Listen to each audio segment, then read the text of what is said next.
Csongrád-Csanád megyében Szentestől mindössze 16 kilométerre található egy gyönyörű alföldi település, Fábián-Sebestyén. A község a sík alföldi táj jellegzetes része, ahol évszázadok óta a földművelés és az állattartás határozza meg az emberek mindennapjait. Területe közel 72 négyzetkilométer, lakossága mintegy 1860 fő. A település történelme egészen a középkorig nyúlik vissza.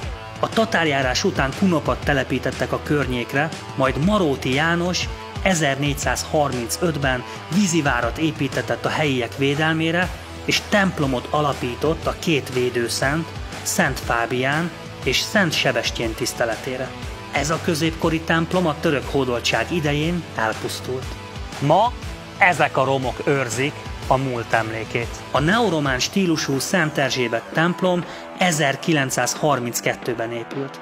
Belső terét gyönyörű, festett üvegablakok díszítik, amelyek a hívek adományaiból készültek. Így szimbolizálva a Fábián-sebestjéniek összetartását és áldozatkészségét. A falu másik különleges látványossága a Cserna-féle szélmalom, amely az 1880-as évek végén épült, és egészen az 1950-es évek végéig működött.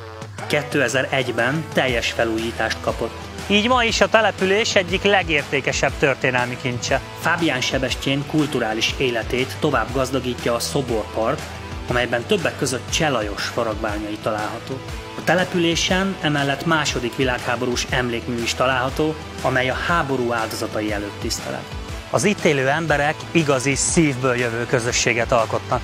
Összetartóak, barátságosak és vendégszeretők. A szorgalmuknak és a kitartásuknak köszönhető, hogy ez a település a történelem legnehezebb időszakait is átvészelte.